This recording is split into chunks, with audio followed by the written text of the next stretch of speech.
बड़ी वर्कर और helper Comrades साथियों, मैंने जितना आप लोग अपना रिपोर्ट रख रहे थे बहुत अच्छे से, और ये जो आपने इतना लंबा संघर्ष करके जो उपलब्धि हासिल की है पूरे देश में, हम बता रहे हैं कि इस समय सबसे ज्यादा हमारे जो भाजपा शासित या हिंदी भाषी क्षेत्र हैं उन राज्यों में सबसे ज्यादा मानदेय हरियाणा में है। तो जो संघर्ष आपने किया है वो संघर्ष जारी रखते हुए अभी हमें अपने मकाम तक पहुंचना है। अभी बहुत सारी चीजें बाकी हैं, लेकिन आपने एक मिसाल कायम की है, तो उसके लिए आप सबको और आपके नेतृत्व को, यूनियन को बहुत बधाई और शुभकामनाएं।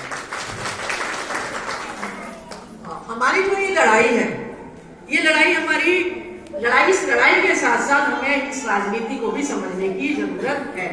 ये मैं इसलिए कहने की मुझे हिम्मत पड़ी क्योंकि मैंने काफी आप लोगों के भाषण में सुना जिन्होंने राजनीति पे हमारी आंगनबाड़ी बहनों ने बात रखी और बताया कि किस तरह से इस राजनीति ने उनके साथ जो समस्याएं आ रही है, जो महंगाई है, जो गांव में समस्याएं है, उस सब में उनकी जिंदगी को कितना परेशान किया है, और किस तरह वो अपनी यूनियन को भी मैंने देखा कि वो अपील कर रही थी कि हमें इस राजनीति को देखते हुए आगे इलेक्शन में हमें निर्णय लेना है कि हम किसको हमें अपना वोट देना है। ये हमारी सोच जो है, जो आपकी बार बार लगातार आप लगातार आंदोलन कर रहे हो और जो हमारे ट्रेड यूनियन के आंदोलन में आप शामिल रहे हो, उसकी वजह से आपकी जो सोच में बदलाव आया है, ये बहुत ही सकारात्मक है।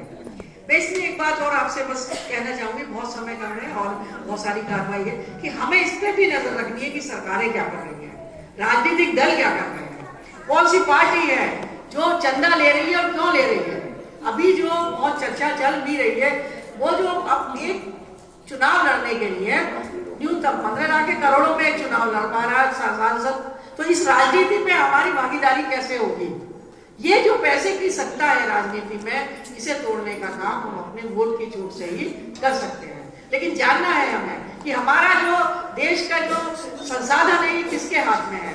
हम सब जीएसटी देते हैं, सब देते हैं, इस जीएसटी से ही बहुत सारे खर्चे सरकारें चलाती हैं और बहुत तरह के टैक्स हैं, सेस देते हैं, जीएसटी देते हैं, लेकिन जो बड़े पूंजीपति हैं वो कितनी जीएसटी दे रहे हैं। जो हमारा पैसा बैंक में है वो कौन लेके उसको भागे जा रहा है। जिस पैसे को हमारे अस्पतालों पे, हमारे शिक्षा संस्थानों पे खर्च होना चाहिए, उस पैसे का क्या हो रहा है। वो लोग ऐश कर रहे हैं, उसे ले जा रहे हैं छीन करके और फिर चुनाव में लड़ा रहे हैं। वो रिश्वत दे रहे हैं, वो झूठी खबरें फैला रहे हैं यूट्यूब से, वो झूठी खबरें फैला रहे हैं व्हाट्सएप के माध्यम से।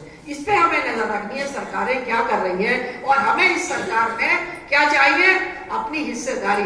जैसा अभी कॉमरेड ने कहा, कोई सरकार आए, यूनियन इतनी मजबूत हो कि हर सरकार को उनसे टकराना पड़े, तो अपनी ताकत को मजबूत करने के लिए ये जरूरी है कि हम लोगों को सच बताएं। सच बताने के लिए जरूरी है कि हम इस पे नजर रखें सरकारें क्या कर रही हैं। सरकार पार्टियों पे चंदा कहां से आ रहा है। अभी जो ये इतना बड़ा खुला है आपको सब इलेक्टोरल बॉन्ड का, कि उस तक ने जिसने हमें ये वैक्सीन दी, जिसके लिए प्रधानमंत्री ने कहा वैक्सीन लगवाइए कोविड की, उसने भी वैक्सीन का अप्रूवल जो है रिश्वत देके किया। क्या असर पड़ा लोगों पर, किसी को कुछ ज्यादा इस पर कोई चर्चा नहीं है, इस पर कोई रिसर्च उन्होंने नहीं कराई।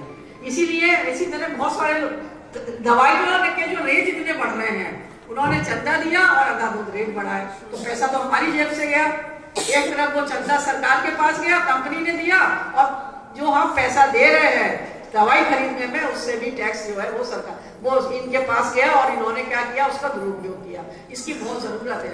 और इस समय एक ही पार्टी है, हम लोगों ने यहाँ शायद किसी पार्टी का नाम नहीं लिया, लेकिन फिर भी जिन लोगों ने इस चंदाखोरी को उजागर किया, उसमें मार्क्सवादी कम्युनिस्ट पार्टी एक है जिसने इस चंदाखोरी को उजागर करने के लिए वो सुप्रीम कोर्ट में केस लड़ा, और केस लड़ने के बाद सरकार ने बहुत बहाने लगाए कि हम जो है ये स्टेट बैंक ने बहुत कहा ये जानकारी नहीं देंगे, लेकिन ये जानकारी उसमें आई। ठीक है, इलेक्शन कमीशन की जो वेबसाइट है ECI, इसे आप खोलिए और देखिए। और एक दूसरी संस्था है जिसने इसमें बहुत सहयोग किया, रिपोर्टर्स कलेक्टिव, उसका भी अगर आप वो खोलेंगे अपने YouTube पे या अपने गूगल पे जाके खोलिए, उसने एक एक का बताया है कि किसने कितना पैसा दिया है, क्यों दिया है। ये आप खुद जोड़िए कि जिसने पैसा दिया है उसने पैसा क्यों दिया है और उसके बदले में उसे क्या क्या फायदे मिले। बहनों, ये